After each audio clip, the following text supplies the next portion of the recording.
Hello everyone, welcome to my YouTube channel. My name is Shweta and currently I'm a second year BSc Nursing student in Government Medical College Jalaun. आज की video में हम बात करने वाले हैं UP gate के बारे में. बेसिकली यूपी गेट का अलॉटमेंट आ चुका है फर्स्ट राउंड का. तो जिन लोगों ने काउंसलिंग करवाई थी फर्स्ट राउंड में पार्टिसिपेट किया था और जिनके मार्क्स अच्छे थे, अच्छे कहने का मतलब जिन लोगों के भी मार्क्स 85 से ऊपर थे, तो उनमें से मोस्टली स्टूडेंट्स को कॉलेज मिल गया है और अच्छा कॉलेज मिला है जिनके मार्क्स 85 से अबव थे.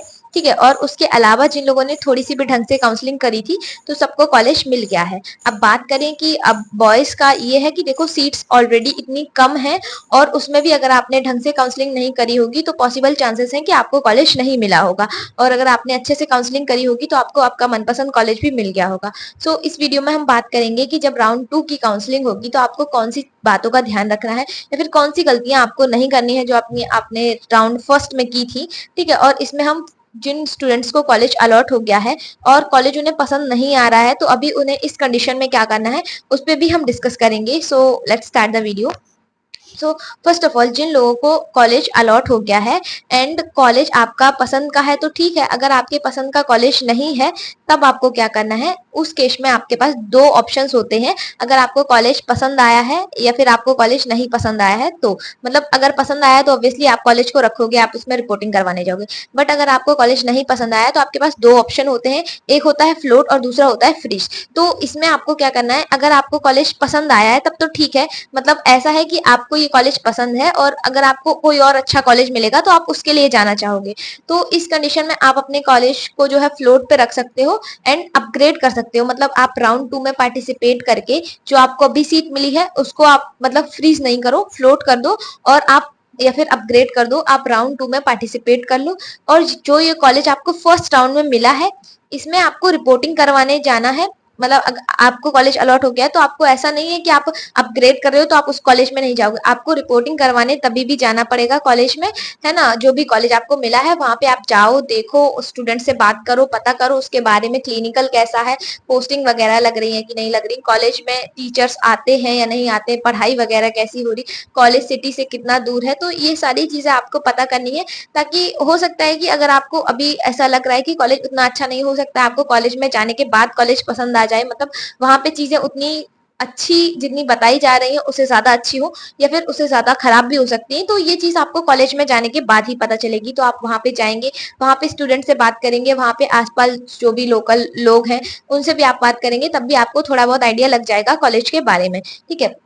अब अगर आपको कॉलेज जो मिला है वो आपको बिल्कुल भी पसंद नहीं है या फिर आपको लग रहा है कि जो कॉलेज मुझे मिला है इससे बेटर तो मुझे कॉलेज ही ना मिलता, तो उस केस में आप कॉलेज डिक्लाइन कर सकते हो. बट ये मेरा पर्सनल सजेशन है कि आप कॉलेज डिक्लाइन मत करना, आप अपग्रेड कर दो. इससे क्या है कि अगर आपको नेक्स्ट राउंड में कोई सीट नहीं मिलती है, इन केस अगर नेक्स्ट राउंड में आपका कॉलेज अपग्रेड नहीं होता है, मतलब आपको नई सीट नहीं मिलती है, तब एटलीस्ट आपके पास पुराना वाला कॉलेज जो है वो तो रहेगा. क्योंकि देखो मोस्टली चाहे ये यूपी गेट की काउंसलिंग हो या सी नेट की काउंसलिंग हो या किसी भी चीज की काउंसलिंग हो, जब आपकी राउंड 2 की काउंसलिंग होती है तो उस टाइम पे जो कट ऑफ होती है वो बढ़ जाती है. अब कट ऑफ सेकंड राउंड में क्यों बढ़ती है उसका मैं आपको रीजन भी बता रही हूँ.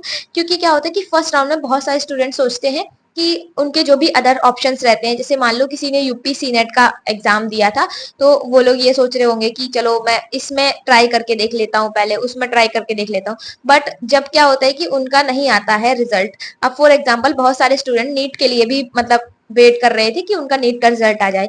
अब अभी बहुत सारे स्टूडेंट ऐसे हैं जिनके नीट के रिजल्ट अच्छे नहीं आए हैं तो अब वो लोग नर्सिंग में आना चाह रहे हैं. तो ऐसा भी है कि बहुत सारे स्टूडेंट फर्स्ट राउंड में पार्टिसिपेट नहीं करते हैं या फिर कुछ स्टूडेंट्स ऐसे होते हैं जिनके डॉक्यूमेंट्स फर्स्ट राउंड में रेडी नहीं होते हैं तो वो सेकेंड राउंड तक अपने डॉक्यूमेंट्स रेडी करवा लेते हैं. या फिर कुछ स्टूडेंट जिनकी मतलब जैसे आप लोग में से ही कुछ लोग होंगे जिन्होंने अभी काउंसलिंग सही से नहीं की थी जिस वजह से उन्हें कॉलेज नहीं मिला. तो ये सारी चीजें आप लोग सेकंड राउंड में करेक्ट करवा लोगे. तो उस टाइम पे जब इतने सारे फैक्टर आते हैं तो आपकी कट ऑफ जो है वो पहले से थोड़ी सी बढ़ जाती है. मतलब फर्स्ट राउंड में जितनी कट ऑफ जाती है उससे ज्यादा सेकंड राउंड की कट ऑफ जाती है. एंड कट ऑफ कम कब होती है, जब आपकी थर्ड राउंड या फिर मॉप अप राउंड में, क्योंकि उस टाइम पे एकदम क्लियर हो जाता है कि कौन से स्टूडेंट सीट ले रहे हैं, कौन से स्टूडेंट सीट छोड़ रहे हैं. तो वो अलग चीज है. बट सेकेंड राउंड में आपकी कट ऑफ थोड़ी सी हाई जाती है फर्स्ट राउंड के कंपेरिजन में. तो ये मैंने आपको रीजन बता दिया कि कट ऑफ हाई क्यों जाती है सेकेंड राउंड में. अब जिन स्टूडेंट्स को मतलब कॉलेज ही नहीं मिला है, देखो मैंने बता दिया कि जिसको कॉलेज मिला है उसको क्या करना है, उसको रिपोर्टिंग करवाने जाना है अपने कॉलेज में। अब अगर वो कॉलेज पसंद आ रहा है तब ठीक है, अगर पसंद नहीं आ रहा है तो दो ऑप्शंस रहेंगे, एक फ्रीज का और एक फ्लोट का। अगर कॉलेज पसंद नहीं है तो आप फ्लोट कर सकते हो और अपग्रेड कर सकते हो सेकंड राउंड में। अगर आप अपग्रेड करते हो सेकंड राउंड के लिए तो उस केस में आपको सेकंड राउंड के लिए जब आप काउंसलिंग करवाओगे तो उसमें आपको सिर्फ काउंसलिंग का चार्ज देना पड़ेगा, मतलब सेकंड राउंड का जो कि 500 रुपीज है, तो वो आपको देना पड़ेगा और आप सेकंड राउंड में पार्टिसिपेट कर लोगे। बट आपको जो फर्स्ट राउंड में कॉलेज मिला है उसमें आपको रिपोर्टिंग करवाने जाना है। ऐसा नहीं है कि आप अपग्रेड कर रहे हो तो आप रिपोर्टिंग करवाने नहीं जाओगे, आपको कॉलेज में रिपोर्टिंग करवाने जाना है। और तीसरा ऑप्शन है आपका डिक्लाइन। अगर आप डिक्लाइन करते हो तो आपको कॉलेज में रिपोर्टिंग करवाने नहीं जाना, आप सिंपली डिक्लाइन कर दो, उसके बाद सेकंड राउंड में डायरेक्ट पार्टिसिपेट करो। ठीक है, तो अगर आप डिक्लाइन करते हो तभी भी आपको सेकंड राउंड की फीस पे करनी पड़ेगी जो कि 500 रुपए होगी। अगर आप अपग्रेड करते हो तब भी आपको 500 रुपए पे करने पड़ेंगे सेकंड राउंड में पार्टिसिपेट करने के लिए। ठीक है, और जो 1,000 रुपए हैं जो आपने काउंसलिंग के टाइम पे दिए थे वो आपको नहीं देने पड़ेंगे, वो आपके मतलब पहले से है कि आप काउंसलिंग में पार्टिसिपेट कर रहे हो। और जो स्टूडेंट्स जिन्होंने फर्स्ट राउंड में पार्टिसिपेट ही नहीं किया था अब वो डायरेक्ट सेकंड राउंड में पार्टिसिपेट करेंगे तो उनसे 1,000 रुपए प्लस 500 रुपए दोनों फीस लगेंगी, काउंसलिंग फीस और सेकंड राउंड की फीस। ठीक है, तो ये हो गया कि जिन लोग स्टूडेंट्स मतलब पार्टिसिपेट कर रहे हैं या नहीं कर रहे हैं।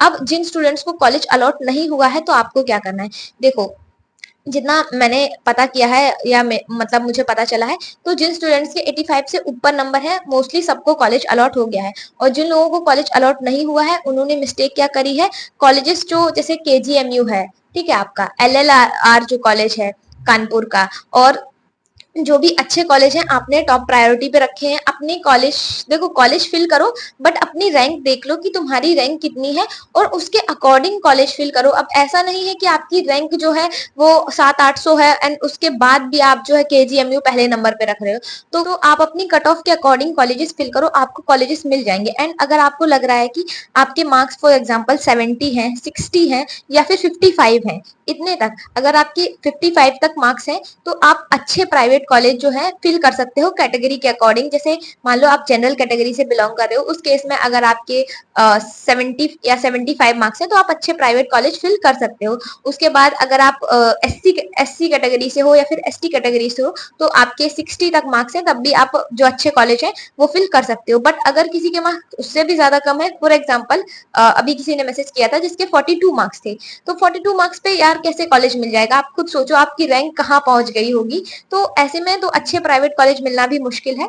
तो आप लोग अपनी रैंक के हिसाब से अपने मार्क्स के हिसाब से चॉइस फिलिंग कर सकते हो। बट अगर आपको दिक्कत हो रही है चॉइस फिलिंग में, मतलब आप नहीं कर पा रहे हो, तो मैं आपको एक सजेस्ट कर सकती हूँ चीज कि आप टेलीग्राम पे मैसेज कर सकते हो मुझे, तो अपने मार्क्स, अपनी कैटेगरी और अपनी रैंक तीनों चीजों के साथ तो मैं आपके लिए एक चॉइस फिलिंग का पूरा कैसे करनी है वो मैं आपको बता दूंगी, तो आप उसके अकॉर्डिंग फिल कर सकते हो अगर आपको प्रॉब्लम आ रही है तो। और अगर आपको अपनी रैंक के अकॉर्डिंग, अपने मार्क्स के अकॉर्डिंग और अपनी कैटेगरी के अकॉर्डिंग आप अच्छे से चॉइस फिलिंग कर पा रहे हो तो ठीक है, अगर नहीं कर पा रहे हो तो आप लोग मुझे मैसेज कर सकते हो, तो मैं आपको बता दूंगी कि आपको किस तरीके से चॉइस फिलिंग करनी है।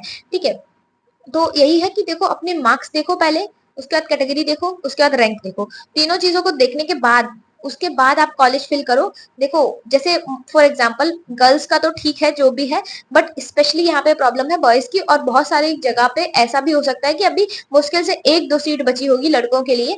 तो आप लोग जो है वो आप बहुत ध्यान से काउंसलिंग करना, क्योंकि अगर आप कुछ भी मिस्टेक करते हो तो आपके कॉलेज जाने के ज्यादा चांसेस है, मतलब छूटने के ज्यादा चांसेस है, तो इसलिए आपको ज्यादा ध्यान रखना है। गर्ल्स का ये है कि अगर थोड़ी बहुत कम रैंक है, कम कट ऑफ है, तभी भी उनका चल जाएगा। बट बॉयज के लिए सीट्स जो है आपको भी पता है 10% सीट्स हैं, 453 टोटल सीट्स हैं, उसमें भी 10% सीट्स हैं।